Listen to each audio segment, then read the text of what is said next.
On his world, it means sexism or sex slavery, but I don't think I could put that in a thumbnail. Um, this is going to involve spoilers for the new Superman movie, and if you haven't seen it and you plan to, and you don't want spoilers, you've somehow avoided them online, all the cam rips that have been shared everywhere. Please click away and go enjoy the movie, or at least watch it with your open mind, come to your own conclusion. Just because I dislike it doesn't mean you should dislike it. Just because someone else does like it doesn't mean you have to praise it. You're an individual. Feel how you want to feel. Godspeed. If you're still here, I'm going to assume you're fine with hearing about it. So it's revealed in the new Superman movie that Jor-El and Lar-El told Kal-El, Clark Joseph Kent, that he's supposed to dominate and conquer the earth and spread his seed in a harem, and that will be his legacy, which I guess means that originally Superman Legacy was referring to the fact that he was supposed to be sexually enslaving women and forcing them to have his children. I'm beginning to understand why they changed the title. Anyway, when people asked James Gunn, why didn't Supergirl warn Superman about Krypton? You know, especially as a woman, she would probably have some pretty big issues with this sexually exploitive, male-dominated, sexist society. Maybe she's even happy that she escaped from Krypton. She's like, oh my God, I was going to be just like in a breeding pen somewhere. Now I actually get to be an individual. You know, you could have a really interesting conversation about sexism, with classism, with culture, with the way that women are seen and objectified. You know, there's some really interesting conversations. I don't know if the guy who made Spike TV's PG porn and that infamous series of annual blog posts about superheroes he would sexually assault is necessarily the person you want to make the movie, or at least give notes on it. But, you know, there's a story that could be told by someone. And his response was to say that Supergirl couldn't have told Superman about it because she's younger than him. And if you're thinking, oh, well, technically, because she was in the black hole or she was in orbit around a star, there's a bunch of different versions for why Kara is usually not on Earth when Superman gets there. She is physically and mentally younger. But that's not what he's asking. People are asking why she didn't have the information to give to Superman, which would imply that she was legitimately born after Superman, because that's why she didn't know about anything on Krypton. But she grows up on Krypton, and she was born first, and Krypton blows up when Superman leaves. So this leaves me with three really huge questions. One, did Krypton even blow up in the DCU? Or is it still there like Viltrumites? And again, I'm not actually against this as a concept. I'm gonna put the sticker up. If Zack Snyder did this, you guys would have like put his head on a pike somewhere. But again, like James Gunn said, I quoted in my second book, canon isn't real. You can do whatever you want. Every movie franchise is an Elseworld anyway. It doesn't impact the original comics. It doesn't even impact other movies and shows. So you can kind of do whatever you want and see what sticks. Anyway, um, is Krypton around, or did it blow up after the fact? How was Kara born after Superman?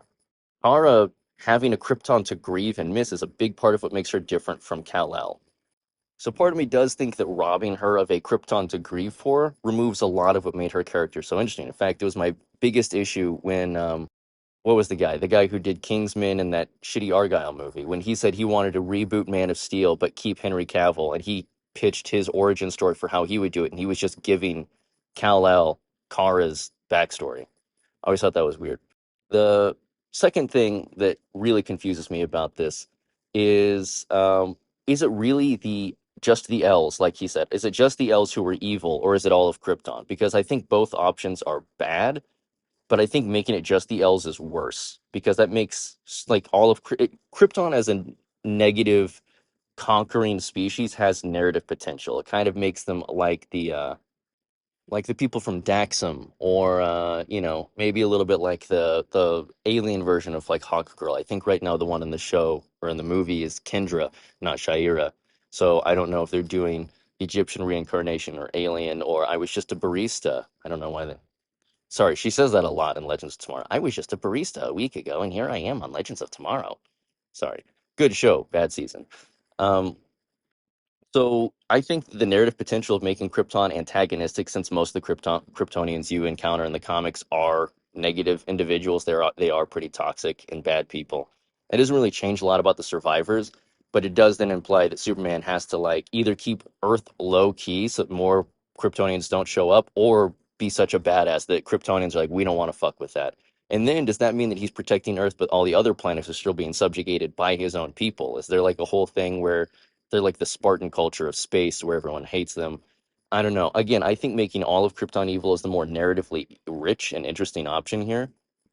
And just making it the L's basically is just a middle finger specifically to Superman fans. And I don't necessarily see that as being an improvement because it's a change I don't love, but if it's a change with narrative potential, then I can understand it, right? That's the thing people always struggle with Zack Snyder. Oh, he maybe made this change, even though it's actually something the comics have done before. I don't like it, so it's bad. Well, does it have interesting narrative potential? Oh, you won't consider that? Oh, you've made 18 racist memes about this. Okay, never mind. The conversation isn't going anywhere. Anyway, the third most interesting thing about this to me is what does that make Zod? In typical Kryptonian culture, he was the conquering guy. The rest of Krypton was either apathetic, and that's why they didn't stop their city from falling apart, or they were like the Elves, where they were trying to fix it, but they just couldn't. It was too late. It's supposed to be kind of like, hey, maybe don't exploit natural resources on your planet or you could ruin it forever. There's a real world analogy here. No, okay, Superman is just underwear? Okay, you don't want to look any deeper than that. Never mind, wrong target audience. In a world where Krypton is evil, what does that make Zod? And for me, I think this is the most narratively interesting thing to come out of this twist that I don't particularly enjoy where you could have a dude, and I think Robert Patrick would have been a really good casting for this role if they had actually fully fucking rebooted instead of this weird, if you're my friends, you get to come back over, and if you weren't my friends, go fuck yourself. It's so weird and it makes no like canonical sense. It's just fucking dumb.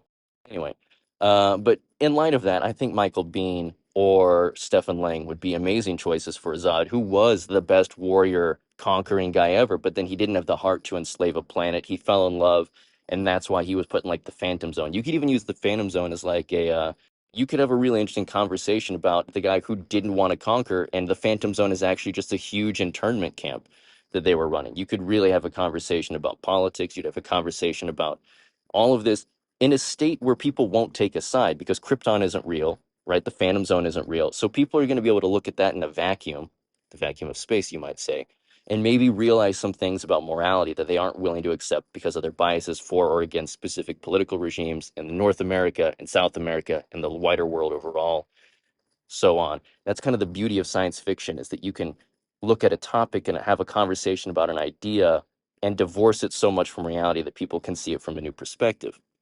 So the idea of warrior Zod, who is a lover now, who will fight to defend what he loves, which again, it is a little Omni-Man after the initial arc, I understand. But anyway, so this is an interesting conversation I wanted to have about the change that James Gunn made. And in my opinion, I think what really happened is he thought this would be an edgy, fun, interesting twist that would really throw people off and kind of maybe even make its way into comics eventually. And he could point to it and say, look what I did. It's why they have like the hashtag gun control, which is supposed to be positive, but it sounds like you need to rein him in. It's not they should say the gun never misses or, trigger finger or something. They're trying to make a Snyder cut hashtag equivalent. He wants to put his staple on it the same way that Zack Snyder has his, and he thought that this controversy would do it. I'm not offended by it. I think it's a dumb twist because you're just being closer to Omni-Man and the Viltrumites, which is a thing that is already very popular now, so you don't need DC to do it because now you're copying the thing that was already kind of a copy. But if you are going to go that route, there are certain choices to make here now. You have to explain why Kara didn't know anything. You have to explain how she wasn't born first. What's her dynamic with Krypton? Is Krypton still around? And what's up with Zod? And I do think that the Zod element and keeping Krypton as an active problem, even if the planet itself did explode, the idea that they had like scouts that were already conquering places, so you have these ruling fiefdoms that are all ruled by various sort of royal houses. You could kind of tune it up a little bit with the warring houses constantly trying to control something in space. Maybe it's like the gateway to the Phantom Zone or something. I'm a science fiction fan, so there's some really meaty like potential here, but it's not potential that I would have put in a mainline DC story. It's definitely more of an Elseworld, like really an Elseworld.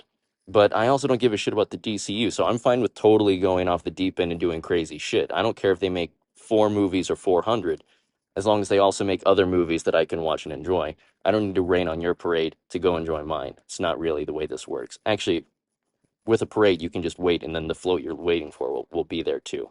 It comes to you in a parade. That's how parades work. It's a bad analogy. Anyway, so I just want to have that conversation. Yeah, I think making the whole Kryptonian thing like worse than the Zod from Man of Steel, where Jor-El is like, sexually conquer them hoes, bro. I think that's fucking wild, and I have no idea why more people aren't fucking mad about that. Because again, people got mad that at one point the Greeks were going to be tied to ancient Kryptonian culture, and they lost their fucking shit, even though that's exactly the way that Marvel treats their Norse pantheon. They're just aliens, but people pretended to be big mad because Snyder's name was on it. So it's weird that they're not mad about these major changes. The fact that Carr is now younger. So that's weird and hypocritical. But at the same time, get Stefan Lang up in this bitch, you know? That could be really fascinating. Maybe Lobo's hunting down Kryptonians because he knows they fucking suck and he knows they're shitty. Maybe they even conquered his world. Maybe that's part of Lobo's backstory now. There's some really interesting narrative potential here if you look for it. Like, it's going to be some boring thing with 80s music, I'm sure, but there is narrative potential if someone grabs the reins of this universe and does something mildly intelligent with it. Will that happen? I don't know. I'm doubtful, but I thought I'd have an interesting conversation. It's a little bit more positive about what this could be rather than just rah rah, shitty change to my childhood heroes. What the fuck, bro? That conversation's being had by so many people. It's just boring to have it now. I'd rather talk about something else. The narrative juice of what could be and ultimately won't, probably.